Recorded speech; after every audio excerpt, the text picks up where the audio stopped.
In staying on the road today, we're going to talk about 12-volt RV compressor style refrigerators. They're great for cooling, but what about longevity? And then the quick tips, we're going to discuss springtime RV maintenance and the checklist that's available on the smartrver.com website and in RV Envy.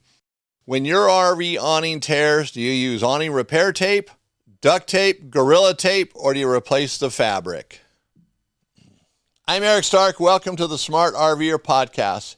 If you'd rather be camping than sitting in a repair shop, you're in the right place. Every episode, I'll walk you through practical DIY maintenance and repairs that keep you on the road. Welcome back, Smart RVers. Today is episode 199, so let's just dig right into this. Now, we're going to talk about 12-volt RV compressor-style refrigerators and how they're great for cooling, but what about the longevity? And that's what comes up quite a bit.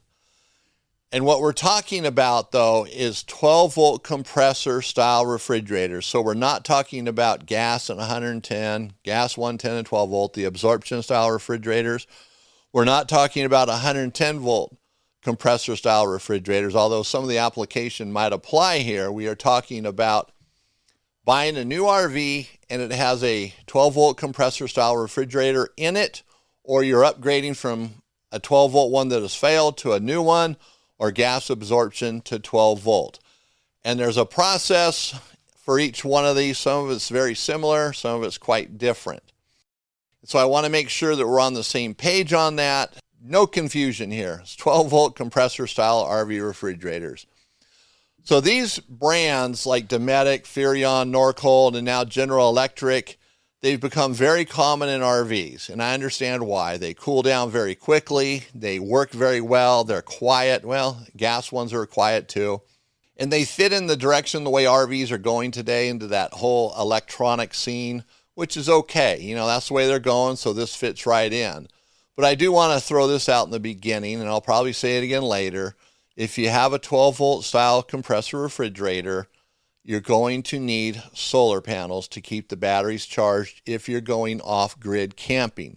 If you're plugged into shore power, you're fine. But if you're not plugged into shore power, the refrigerator will drain down the batteries. And the typical refrigerator today is using about 100 amp hours in a 24-hour period. Now, it's going to vary. Some are a little bit more, some are a little bit less. But that gives you an idea. So basically, that's a battery a day. So you need to have a way to keep that charged up, okay? So what we're going to discuss, though, is kind of the long-term repairability of these, what happens later on after it's out of warranty, you know, which brand do you want to get, what are the problems you might face, and that's important to know that before you ever buy one. Now, if you already have an RV and it has one in there, sooner or later, you're probably going to come to this set of questions asking, well, what do I do now? My refrigerator failed, you know? And it's important that we kind of get ahead of this now because there will be that day where it fails. Hopefully, it's much farther down the road than much sooner, but you're going to get there. So this is not going to be the episode where I'm telling you how bad these refrigerators are and they're all just horrible. That isn't going to be it. It wouldn't be fair because really, the jury's still out on it. So what we want to talk today is about, you know, go beyond just how well it cools, but what happens when it doesn't? What happens when that refrigerator stops working? Because that's what we don't talk about when we're buying one. Or when we're buying that new RV, we're just overwhelmed with, this RV is so cool, I got to have it, man. Bring that sucker home, throw in the food, and let's go. We don't worry about all the other problems we're going to have a month later, a year later, whatever it might be. So this makes sense with the 12-volt refrigerators, though. You know, the world's going to this all-electric trend, and the RV industry is following right along. So it's becoming so common that you're probably not going to have a choice on it, or at least a large choice, and that's fine. You know, if you go look at RVs and every floor plan or model you're looking at has that 12-volt refrigerator in it, that's all right. You're not going to buy something that you'll regret unless you just get a bad RV, which that can happen, you know. But hey, that's a roll of the dice, right? So when you walk into the new RV and you see this refrigerator in there and it looks so nice and it's, you know, nice and shiny stainless steel doors or fake stainless steel doors, Oh, this looks good. Looks like what's in my house. This is sweet. So it's got to be good, And that's what we start to really look at. We don't think about down the road because we're all caught up in that moment. And believe me, that salesman, when he hears your wife or you say something about how nice that refrigerator is, oh man, he's going to pounce. Oh, this refrigerator, it'll make your whole life better. Your children, they won't ever need braces. He's going to go on and tell you so much nonsense about it. And he's going to suck you in. Next thing you know, you bought this RV and you're driving it home going, what on earth just happened? All we did was look at the refrigerator and we own an RV now. So be careful. All right, guys? And you might say it doesn't really matter. This is what we got to get. This is what's coming in them. And you're probably right there in some ways. And I personally like the 12-volt refrigerators because they have more storage space in them in a smaller area. It fits in the typical 5-foot refrigerator, which is usually about 8 cubic foot in an RV. You can get a 10 cubic foot in that same spot because it's a compressor style. So they're just made differently, which is nice. More food, right? Because we got to have food when we go out camping. But the things that are important that keep coming up is the power supply, the 12-volt wiring. Is the wiring correct? And the manufacturers, they push this hard, not just the manufacturers of RVs, but Dometic, Furrion, Norcold, General Electric. The wiring has to be right. 10 gauge can be the smallest it can be, but 8 gauge is better. And sometimes the manufacturers will go in with a lighter wire, or it's lighter wire where you can't see it and heavier wire where it's visible. We've heard about these horror stories. And the manufacturer of the refrigerator is going to say, nope, you got to have that same size wire all the way through. We prefer no splices, no connections, no nothing. We want a nice clean circuit. So that's really important. And you can't always tell that that's going to be there when you buy the new RV. So hopefully they did it right at the factory. And maybe if you call the factory, they can give you some reassurances on that and make sure that that's what you're getting, because power is the problem with these. The 12-volt power, not just the 12-volt itself, but the wiring, the circuit boards. When there's fluctuations in the power, it can affect the circuit board and the compressor, and that can cause failures. So we have to be aware of that. And these new refrigerators, the 4 brands I've mentioned, they are circuit board electronic driven. There's another brand called Dutch Air that is not made the same way. Their parts are friendlier, a bigger compressor. And this isn't a sales pitch for Dutch Air. This is just about 12 volts, but I'm giving you some information here. And I'll talk about Dutch Air a little bit later on as we get through here. But these circuit boards and these other electronics can make the diagnosis a little more complicated. Even though the manufacturers produce the manuals and the kind of walk you through it guides, sometimes it's kind of a gray area. Talking to Norcold recently about a refrigerator, they couldn't answer the question whether the compressor is bad or not and what ohm reading should be. And now that might have just been the person that we were talking to, but it left it in the dark. And so, we had to spend more time making sure that diagnosis was absolutely correct and spot on because they were being vague about it. And that vagueness could end up being refrigerators being sold when they don't need to be. Maybe it is a circuit board. There's something wrong between the wiring and the circuit board, or the bad connection. And a technician just takes it like, oh, well, it must be the compressor then. And hopefully that doesn't happen, but we know that it can. And hopefully it doesn't happen to you. So that's what we're trying to avoid, is making you guys smarter on these 12-volt compressor refrigerators as well. So when the 12-volt refrigerator stops cooling, the problem could be one of many things. It could be the refrigerator itself. It could be a control issue. It could be the power supply going to the refrigerator. The voltage could be dropping someplace in the system. And, when you're plugged into shore power, I hear this constantly. Well, I'm plugged into shore power. There can't be any problems. And I've talked about this in previous podcast episodes just recently. There can be problems. Being plugged into shore power is not a guarantee that your converter isn't having problems. So you have to rule out the other problems as well. But it also could be a connection issue, and that could be the connector going right onto the back of the compressor. Recently we had a Furrion one. We had to put some insulation behind the connector and the circuit board to push it onto the compressor and hold it into place because it wouldn't stay on the way it should from the factory. It could be a circuit board issue. The board could just fail.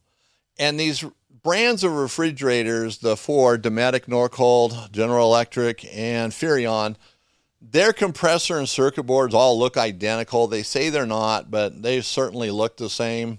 The backs of the refrigerators all look the same as well. I'm not saying you can swap a Norcold board with a Dometic one. That could be a problem. There could be some issues, but nonetheless, that's where the issues can be. Now, I do hear reports from owners of RVs who've had these refrigerators and they failed after 3 years, 5 years, and it's generally the compressor is the big problem. When a circuit board fails, that's a $200 to $400 repair, depending on the refrigerator, what it takes to remove it. And keep in mind, these refrigerators, for the most part, they have to come out of the RV or at least into the living area of the RV to work on them. You can't do much while it's in its space, which isn't a big deal to pull these out, as long as they put a long wire on there and didn't make it real difficult. But it's just more work, one more step, There are reports about the compressors going bad under 10 years. So it puts you out of the 1-year warranty, which we'll talk about in a moment, but it's under a 10-year lifespan, which 10 years kind of seems to be a number for these things, that it should exceed that or get to that, maybe exceed it. So if the compressor fails, that kind of sucks. But we don't know that they're only lasting 3 to 5 years. Dometic, Norcold, Furrion, General Electric, they all have something different to say on that. And it's all, we're not seeing those types of problems. And we have to take them at face value for what they're saying. But also, if you look on the internet, do a deep dive into it, you're not going to find that kind of conversation either, or in their documentation. But even RVers, we hear about it. We hear it from RV technicians, from RVers, but it doesn't mean that's the norm across the country. Maybe it's our region. It's hard to say. And maybe there's a little confusion on how old the RV refrigerator is. Maybe there's an exaggeration. Oh, this thing's only 5 years old when it's really 10 years old, but the person's frustrated. So we have to take that with a grain of salt. So we don't want to look at these refrigerators that they're just these horrible things, because they aren't horrible. They're actually a really nice refrigerator, as I've talked about. Now, that 1-year warranty that I just mentioned a moment ago, we need to discuss that for a second, because that is a different side of the conversation. When you buy a Norcold, Dometic, General Electric, or Furrion, they have a 1-year warranty. And you're buying something that's well over $1,500, $1,600, $2,000, depending on where you buy it, which model you get, so forth. So you could be spending a lot of money on this for something that's out of warranty in a year in an RV, which, you might use it for 6 months out of the year. And during that 6 months, it might just be a few trips. So you're really not even getting a lot of use out of it. And it's 4 or 5 years old and it fails. Yeah, that sucks. And we know it, because a lot of money, very little usage. Part of the thing is to use it. Make sure, you're using this refrigerator. And to be honest with you, compressors like to be used anyway. So even if your RV's at home, you might want to run it once a month for a day or two, just to get some life into it. The same with your air conditioner. They like to be used. Don't worry about wearing it out. You're actually going to make it last longer by using it, even if it's sitting there empty and you're not really using the RV. But that 1-year warranty, that is pretty short. RV air conditioners have a 2-year warranty. Toilets have 2 and 3-year warranties, but a refrigerator has a 1-year warranty. So that's kind of scary. Now, Dutch Air, they have a 2-year warranty, and they're very helpful. These guys answer the phone. They'll walk you through the problems if you happen to have a problem.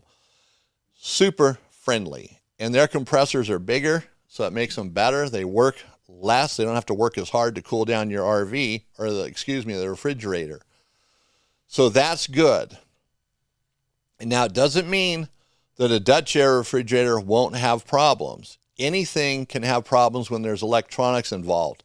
But a Dutch Air is closer to what our parents, grandparents talked about when they had refrigerators or deep freezes that lasted 30 years, 40 years.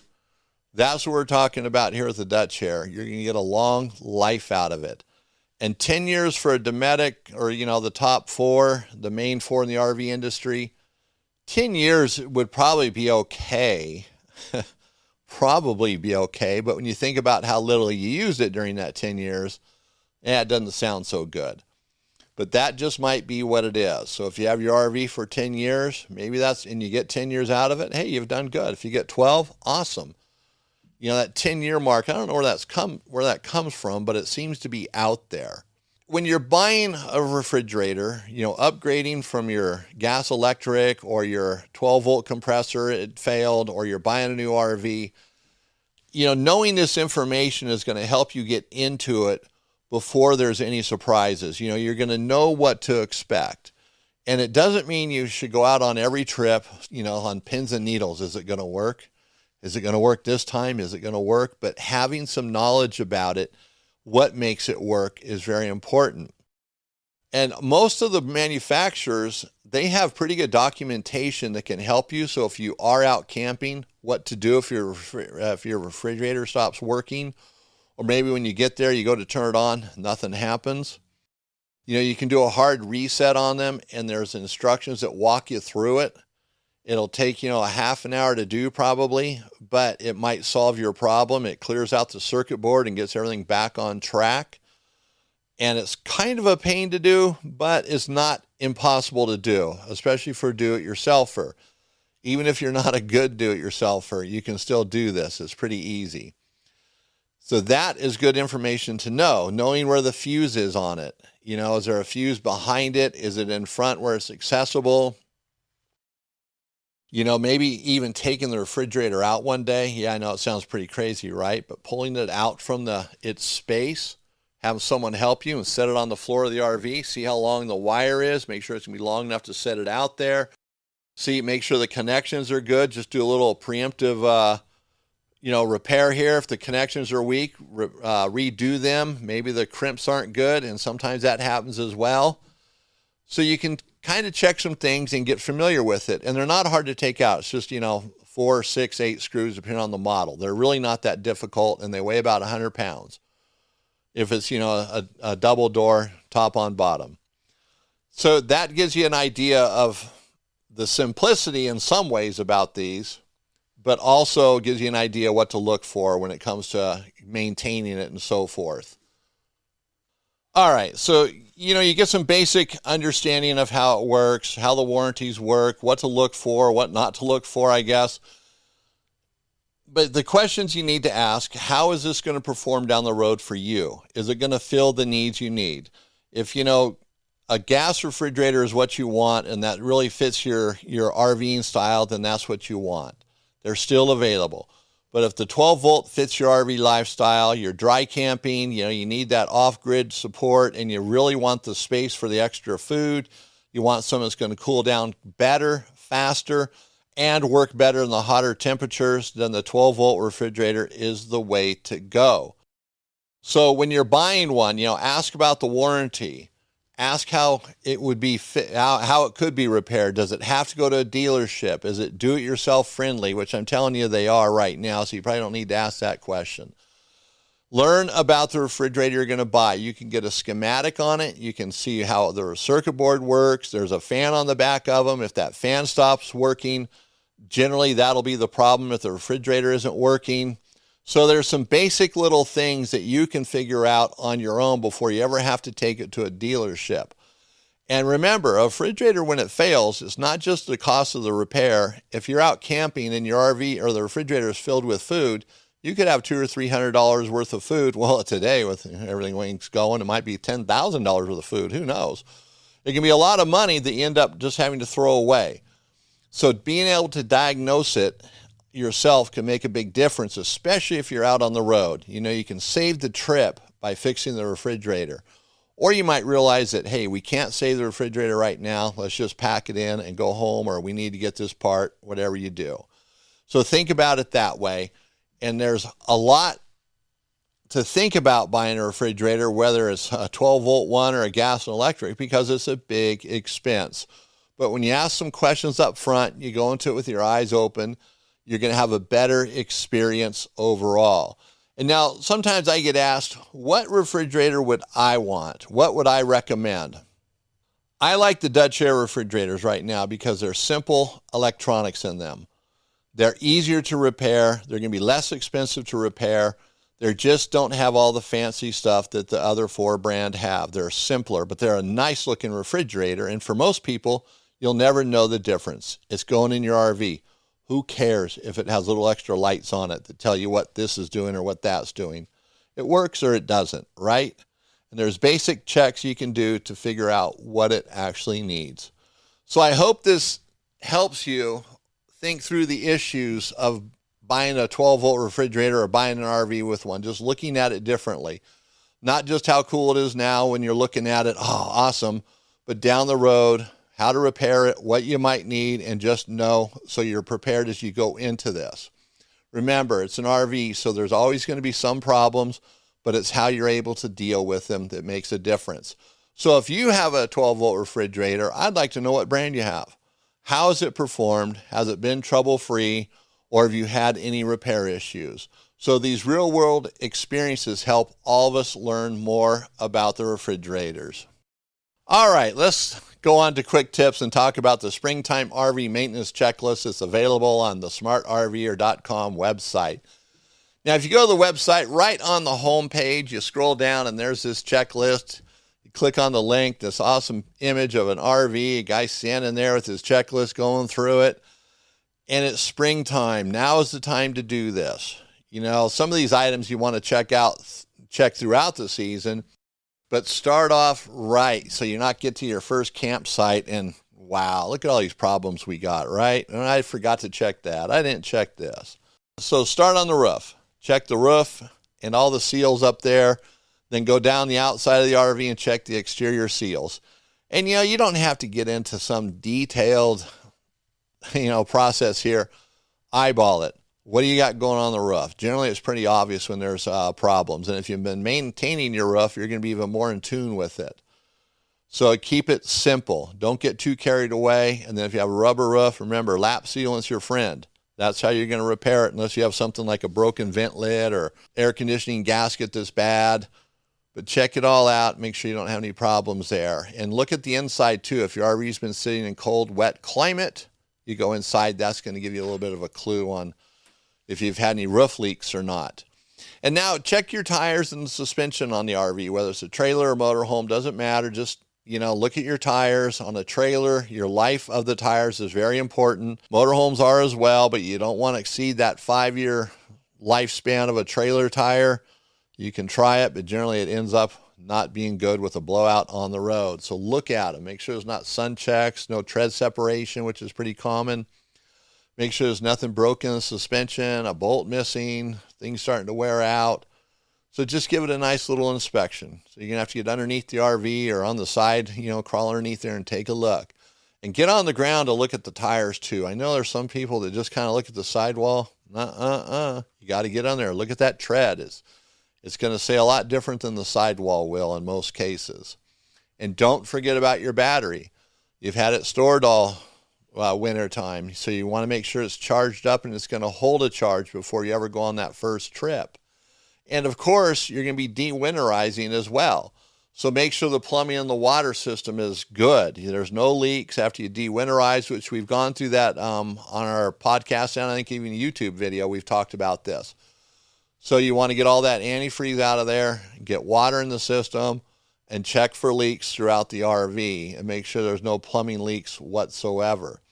And check your appliances, make sure they work. Your smoke detector, fire extinguishers, they can be forgotten about. Make sure they haven't expired. And make sure your doors and windows open okay and the vents are working properly. And that is the final walkthrough. Check out the entire RV. Just walk around it, look at wherever you need to, inside, outside. Then you're going to do your normal stuff, bring some things in, put them away. As you're doing that, kind of look where you're putting them, make sure there's no signs of water leaks or mice problems or who knows what. So just spend a little extra time getting it, put together for that first springtime trip so you're problem free. Then throughout the season, you can actually use the same checklist for the springtime throughout the entire season. Just stay up on top of the maintenance so you don't have any problems. And now this entire checklist has been brought to us by Wholesale Warranties. That sound like an advertisement or what? So we're an affiliate for Wholesale Warranties, and you've heard me talk about them. They are a great company. Their RV extended warranties are awesome. They're transparent. So before you ever spend a dime on this warranty, you will know exactly what you're paying for. You'll know exactly what you're getting. No surprises whatsoever. And that's important because RV extended warranties can be chock full of surprises. I'm not saying every company is, but you need to be aware of that. So these guys are very good at what they do, and that's why we recommend them. And you can call and talk to them. They got great customer service. Now let's go on to RV Envy. And let's talk about RV awnings. When your RV awning tears, what do you use on it to repair it? Duct tape, Gorilla Tape, awning repair tape. Well, depending on the tear, you might use any one of the three, but let's get into that a little bit deeper and what you really shouldn't be using on your RV awning when it does repair. So this could be your patio awning fabric. It could be your slide out awning fabric. It's not going to make a difference. They're both vinyl. They're made the same way. If your fabric is getting old and it's starting to delaminate, it's coming off in pieces, there's no tape that's going to fix that or really fix it. Just replace the fabric. That's the best thing to do, and do it on your terms so you're not driving down the road and that fabric finally tears, the awning goes flying out or something happens to it, or you're sitting there camping, the awning's out, and it finally tears. That last bit of thread that's holding it together breaks, falls down and clunks you on the head or ruins the arms. We don't want that. So if you're starting to see this, delamination, major tears, replace the fabric. Now, if you have a good fabric and it's still soft and pliable, or maybe it's not delaminating, and you get a tear in it somehow, use awning repair tape. That's the best. It's clear. It sticks to the fabric. You can put a piece on the top, a piece underneath, and kind of sandwich the tear in between, if you will. It is so much cleaner and easier to use than duct tape or Gorilla Tape. And if you're in a bind and you got to use a duct tape type product, do not go on the awning rail. Do not go up the side of the RV. Keep it on the fabric. And don't put silicone or a sealant or paint something on there and get it on the awning rail or anywhere else. Keep it on the fabric. And I say that because it happens more often than not where the tapes and sealants are put on the awning rail, the side of the RV. Not only is it messy, it makes it harder to replace the fabric because all that has to be cut out of the awning rail. And it can be very difficult to do. And then that just leaves a mess on the side of the RV, especially duct tape. It doesn't come off like you think, and Gorilla Tape's even worse. Great product for what it's designed for, but not for this. So stick with the awning repair tape if you're going to tape it, and keep it nice and clean. You will appreciate it when the RV technician puts on that new fabric and you don't have all this ugly, goopy stuff on the side of your RV. Believe me, it looks much better without it. All right, so that brings us to the end of the show today, guys. So I want to give you a final reminder here to sign up for our newsletter. We're going to send out emails a couple times a month. No spam. We're not going to clog up your inbox. We're going to keep it nice and simple. All right, that's going to do it for today's episode of the Smart RVer Podcast. Thanks for listening. I'm Eric Stark, and if you'd rather be camping than sitting in a repair shop, you're in the right place.